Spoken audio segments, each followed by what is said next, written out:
समाधान। कहा जाता है कि पहले के ज़माने के जो ऋषि मुनि थे वो बड़े सिद्ध होते थे और इतने सिद्ध होते थे कई बार वो अपने शरीर को कहीं गुफा में छोड़ करके they were able to travel through time, समय के अंतराल से गुजर सकते थे। और जब वो कलिकाल को देखते थे तो मनुष्य घोर पाप कर्म करते हुए दिखाई दिए। तो उनके मन के अंदर यही शुभ भावना जागृत हुई कि मनुष्य ऐसे रसातल में न पहुंचे। तो इसलिए उन्होंने आकर के ये ज्ञान देना शुरू किया ताकि मनुष्य के अंदर एक डर रहे और बुरा कर्म न करे।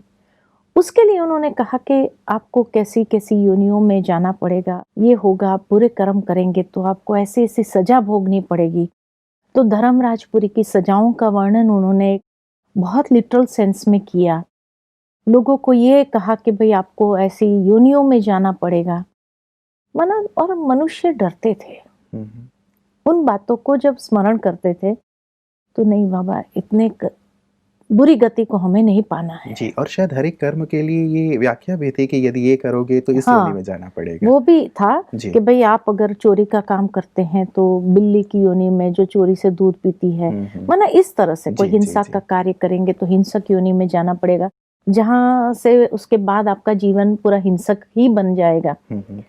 तो ये भी कहा जाता था और इसलिए मनुष्य उन योनियों में जाना है के नाम से ही जैसे कि सोचते थे कि नहीं, इसे तो स्वर्ग लोक में नहीं जाए। जी जी। तो ये भी बताया गया कि अच्छे कर्म करेंगे तो आप स्वर्ग में जाएंगे, स्वर्ग में ऐसी सुख की भोगना आपको मिलेगी, उपलब्धि होगी। तो मनुष्य के मन के अंदर यही भाव जागृत हुए। या कई लोगों ने फिर ये सोचा कि भाई मोक्ष को प्राप्त कर लेंगे, परमात्मा के बाजू में जाकर के बैठेंगे या परमात्मा में लीन हो जाएंगे। तो ये इसीलिए ताकि मनुष्य के अंदर कभी बुरा कर्म करने का एक भाव न जागृत हो। जैसे मान लो कि आज एक छोटा बच्चा है, जब घुटना करना सीखता है तो घड़ी घड़ी घर से बाहर जाना चाहता है और उस समय माँ को बड़ा ध्यान रखना पड़ता है कहीं वो रास्ते पर ना निकल जाए। इसलिए माँ क्या करती है, उस बच्चे को दरवाजे तक ले जाती है, बाहर एक कुत्ता या गाय दिखाकर कहेंगे कि बाहर गए ना, कुत्ता उठा के ले जाएगा, ये गाय उठा के ले जाएगी। और ये बात वो बच्चा सच मान लेता था कि मेरी माँ ने कहा, माना सच ही है, और इसीलिए वो घुटना करते हुए दरवाजे तक जाता भी था। जैसे भी वो कुत्ते को या गाय को देखता था तुरंत वापस अंदर आ जाता था और इतना खुश होता था और उस खुशी में ये व्यक्त करना चाहता था कि आई एम सेफ, मैं बाहर नहीं गया। माँ का अगर ध्यान न भी रहा तो भी वो सेफ रहता था। लेकिन अगर वो बच्चा बड़ा हो जाए, समझदार हो जाए, उसके बाद अगर उसको कहा जाए कि बाहर गया तो कुत्ता उठा के ले जाएगा, उस बात को वो स्वीकार नहीं करेगा, हंसते हुए चला जाएगा और कुत्ते के बच्चे को उठा के घर में ले आएगा, कहेगा लो मैं लेके आया, है ना। ठीक इसी तरह जब ऋषि मुनियों ने ये बात कही तो लोगों ने भी सच मान लिया। बड़े इनोसेंट थे जी। पवित्र निर्मल भावना वाले थे, तो उस बात को सच मान लिया। और उन्होंने अच्छे भाव से भी कहा था। हाँ जी। मनुष्य को सेफ रखने के भाव से ही कहा था कि हमारी एक जिम्मेवारी है समाज को बुरे दिशा की ओर न जाए उसके लिए। बिल्कुल। और इसलिए मनुष्य सेफ रहा। लेकिन जब से विज्ञान का युग आया, मनुष्य उस विज्ञान के युग में तरक्की करने लगा, बड़ा हो गया, समझदार हो गया, और समझदार होने के बाद अब वो लगा कि नहीं, ये कैसे हो सकता है, देखा जाएगा, करते हैं, बुरे कर्म करके देखते हैं, देखे तो सही क्या मिलता है। यहाँ भी हमें नर्क जैसी भोगना मिलती है।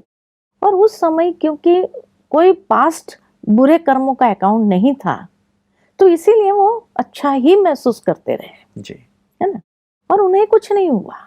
लेकिन वो भूल गए कि ये बुरे कर्म भी संचित हो रहे हैं, बाद में मिलेगा, अभी तो पुण्य के खाते से अच्छा। तो ये बात उन्होंने जैसे सिद्ध करके दिखाई कि कुछ नहीं होता है, ये एक भ्रम था, हमें डराया गया, हमारे शास्त्रों ने हमें डराया, ऐसी कोई बात नहीं है। और इसलिए धीरे धीरे धीरे धीरे बुराई की ओर खींचता चला गया, आकर्षित होते चला गया और चला गया कि कुछ नहीं होने वाला। मतलब व्यक्ति का अपने कर्म के ऊपर जो ध्यान था वो ध्यान बिल्कुल कम हो गया। माना कली काल का प्रभाव होकर के ही रहा। है ना। जी। कली काल का ये प्रभाव है। तो ऋषि मुनियों ने कितना हमें बचाने का प्रयत्न किया, लेकिन कली काल का प्रभाव तो होकर के रहेगा। और इसलिए जब उस दिशा में आगे बढ़ते गए जी। तो उन्हें ये फीलिंग भी नहीं रही कि भाई हमारे साथ कुछ बुरा हो। या कई बार कई लोगों ने सोचा जो अच्छा कर रहे हैं वो दुख भोग रहे हैं, अब बुरा कर रहे हैं, वो ऐश कर रहे हैं। ऐश कर रहे हैं। जी, अब जी। जो बुरा कर रहा है उसका पास्ट का अकाउंट इतना बुरा नहीं होगा, पुण्य का खाता का तोल ज्यादा होगा, जी। इसलिए वो एंजॉय कर रहे हैं। और जो अगर दुख भोग रहे हैं तो जरूरी नहीं कि जन्म में अच्छे कर्म किए इसलिए दुख भोग रहे हैं। उनका हो सकता है कि पास्ट में जी। कुछ ऐसे अकाउंट्स होंगे जिसके फलस्वरूप वो दुख भोग रहे हैं।